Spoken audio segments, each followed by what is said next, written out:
What's up and welcome back to the channel guys to watch the first of many more to come unit videos. Starting out with one of the best units in the game. Let me explain why you want and need the Imperial Pikeman in Conqueror's Blade. Let's go!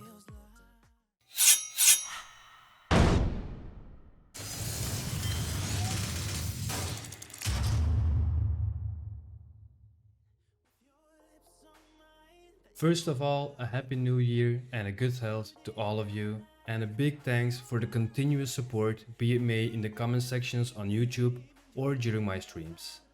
I can't say it enough, but I really appreciated all of you watching the videos or dropping by on Twitch to say hello. I know, I haven't been uploading lately, but we had our hands full in moving and working into our new home. And finally, the time has come where we can actually take a breather and start getting back into our normal lives.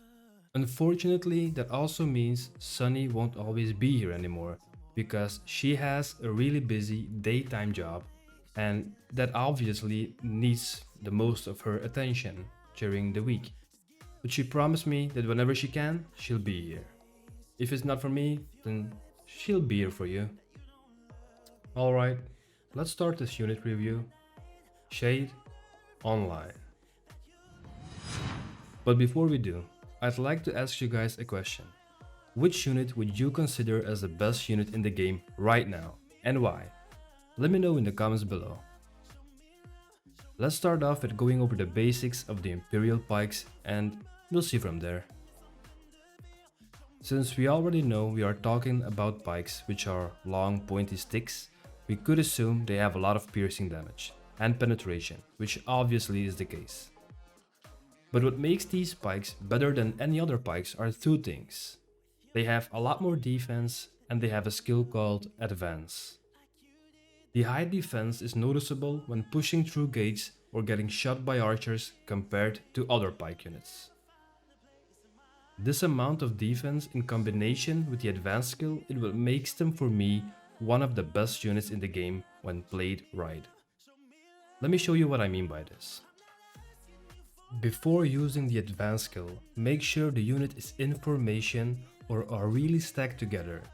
It's better to be patient and wait a couple of seconds longer for those last pikemen to arrive than to use the skill too early and lose damage in the progress.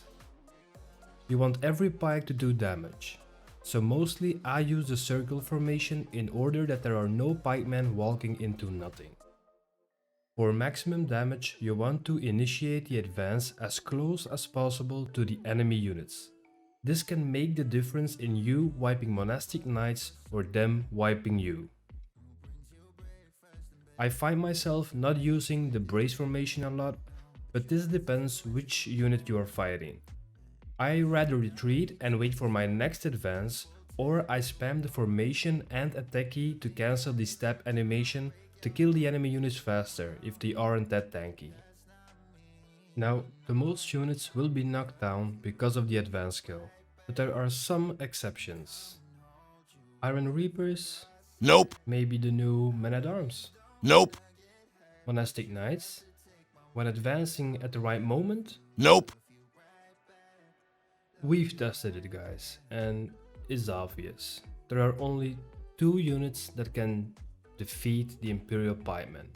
And when I say two units, I'm only talking about the units that are melee capable. I'm not talking about Imperial Arquebusiers or anything ranged, because it's obvious that if they have the chance to shoot them for a while the Imperial Pikes are reaching out to them, yeah, they will win. But I'm talking about melee. The ones we've tested are the ASAPs and our almighty new stalwarts. They defeat them with ease. The ASAPs can counter them and the stalwarts just counter advance them. And after the advance they brace and the Imperial Pikes die like flies. There is only one unit I didn't have any footage of, and that's from the Winged Hussars. I believe and I think that the Winged Hussars should win against the Imperial Pikes because of their last veterancy skill that they cannot be interrupted while charging. Maybe let me know in the comments below. Thanks. Since the advanced ability is the Imperial Pike's signature, you want to maximize this to the fullest. Let's take a look at the veterancy roles and doctrines. Their top line is where you want to go for if you want to maximize their damage output. Bottom line will give you a lot more defense and some brace perks, but it means nothing if your advanced skill isn't performing like it should. I would call the Imperial Pikemen rather initiators than damage dealers.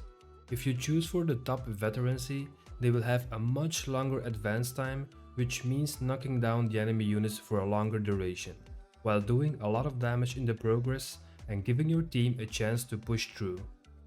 As for the doctrines, you want to increase their base damage and unit damage. Here are the doctrines I use for the Imperial Pike. I use the Breakthrough Doctrine to do more damage against units, Assassination to deal more damage to enemy players, the Piercing and Piercing Damage Doctrine, and lastly I picked the Piercing Defense Doctrine to protect them a little better against archers and gunners. Okay, I think I went over all the things I know and believe about the Imperial Pikemen. Let's summarize all of what we mentioned in some bullet points. Give the unit time to position them well before you use their advance. Don't use your advance on units that can counter them unless you have backup. Make sure you use the top veterancy for their full potential. Abuse their high defense by not being afraid pushing through gate openings. Use the appropriate doctrines to increase their base and unit damage. Practice is key guys, and I am sure if you keep these points in mind, you'll be able to switch the tide of a battle with a single advance if you have some teammates backing you. Again guys, I want to thank you all for the support and positive feedback. And as always, a community of Knights United can make the world tremble. So make sure to check out our Discord server if you are looking or want to help new players out exploring the game. Remember to subscribe to the channel if you want to support me and smash that like button if this video helped you out in any way. Thanks for watching and keep on grinding. Shade offline.